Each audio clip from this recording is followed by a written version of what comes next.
Alright, Hunter Prey Doomsday versus Thanos. I'm going to take Hunter Prey Doomsday from the start of the Hunter Prey Doomsday storyline. I know when people think Doomsday, they think about the automatic level of adaptation. Where it's not until Hunter Prey when he really truly hits that, you hit me with this? Yeah. Okay. In a few minutes, that's going to be almost pointless to attack me with. Very, very tough, strong character who was defeated by being dropped off at the end of time. Even though, depending on how you write it, some people look at, well, he survived Superman, which is physical damage. He survived, was that the Radiant? I want to say it was the Radiant. Well,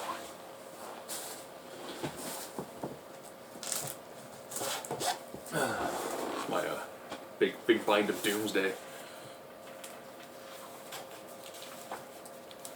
That's him fighting Doomsday. That's Day of Doom. Day of Doom actually counts because it actually recounts what happened. Okay, he's going to the boom tube. Going to the boom tube. This is what happened. I'm being horribly drawn. Okay, so he's gone to the one planet where he can survive everything. Give me a name. There's random white energy dude.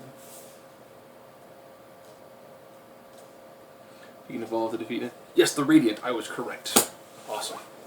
The advantage of having almost every Doomsday story in one giant 2-inch thick bind. Yes, this is called Doomsday Evolution. Yes. So before somebody says you don't know what you're talking about, yes, I've got a lot of Doomsday stuff right here.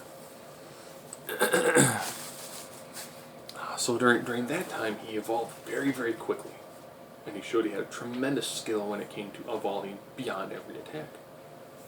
Versus Thanos. Yeah. Versus Thanos. Yes, his first appearance, CGC, it's a 1/8, that's a horrible copy, signed by Stanley. Don't know how well that's going to show up on the screen. I'm not going to grab the 7 volumes that I've got of Thanos. So these two guys are going to square off. Hunter Prey Doomsday, Thanos.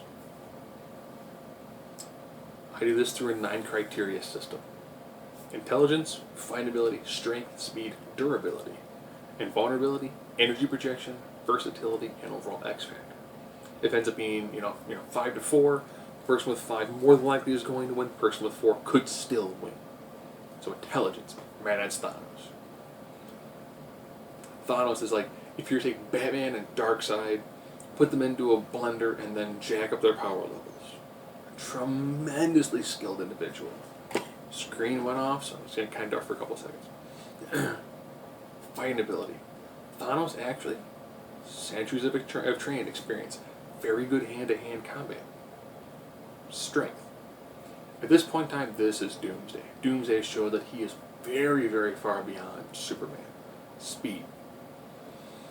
Now, ironically, Thanos can keep pace with someone like Silver Surfer. Silver Surfer, I still will say, is the fastest person. Yes, I have seen the one sheet where I think it was Wally West ended up being faster because of one story that I want to say it was a Morrison story from the way that looked like it was written, where he essentially, he took everyone from one Korean area, like I think it was like a whole country, and put them 60 miles away. So when you do the math, it ends up being like 1.7 trillion times the speed of light squared. So essentially, as he's moving people, he turned them all into like paste and transferred them over. So I will give the speed edge to Doomsday. Yes, Thanos can keep track with somebody who can go 5 light years in a second. But he's taken on somebody who showed a tremendous amount of speed and was able to very easily hang with someone like Superman. So a lot more functional speed. Durability. I've got virtually an immortal god versus a guy who's going to recover almost instantaneously from every single attack. If you read Hunter Prey, you saw him take the Omega Beams, get back up pretty easily, take a sword to the gut, the sword pulled out, healed pretty quickly, so he's going to take every shot and then come back pretty quickly. Invulnerability.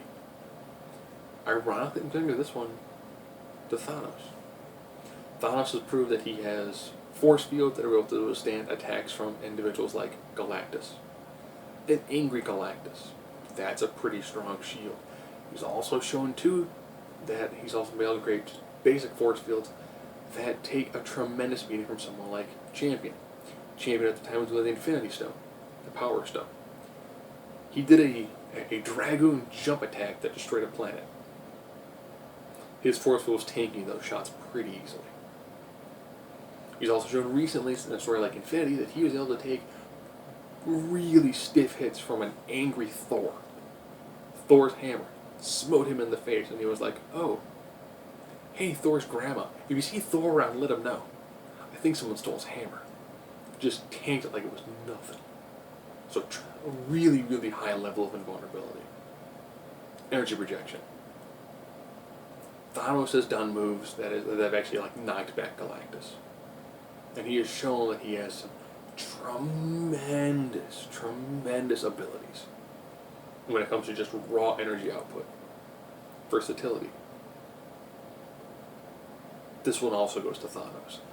Not only is Thanos skilled when it comes to telepathy. I mean, he was able to match wits pretty good. I want to say Moondragon had the Mind Gem. So he's actually gone one-on-one with someone who's a telepath naturally, enhanced by an Infinity Stone, and still held his own, just with his natural skills. That is impressive. He's also encased Odin in a block of pure force, and was able to hold him there for a few seconds. That's Odin. And at the time in the story, Odin was pissed because Thanos had attacked an enraged Thor. Thor also had the Power Gem. For a while, I want to say it was Infinity War. Yeah, War is when they took on Magus. Crusades when they took on the goddess. Magus had created a doppelganger of Thanos. Stronger version. Evil version. Thanos went through astral suicide. Defeated the more powerful version of himself. Turned him into a butterfly, then ate it. Actual storyline. Why? Because Jim Starlin is awesome when it comes to writing Thanos. So now, X Factor. I'm going to get X Factor to Doomsday. I think as this fight progresses, Doomsday may or may not be able to get the ability of the god Kronos. Kronos created Drax specifically to be able to kill Thanos. As this fight wears on, there's only one person who's ever truly killed Thanos. Everything else has been some sort of random Deus Ex Machina, where either, they destroy a cosmic cube and trap him in the Cancerverse, or they destroy the cosmic cube that he's wielding at the time, or he kind of just goes, man, deuces, I'm out of here. I mean, pretty much, he's been turned to stone twice. He's been stuck in a cancer universe once. I mean, that's and Drax was able to finally hit his peak level when Death finally decided to fully embrace Thanos. And that's what led to his demise. So Hunter Prey Doomsday, Thanos.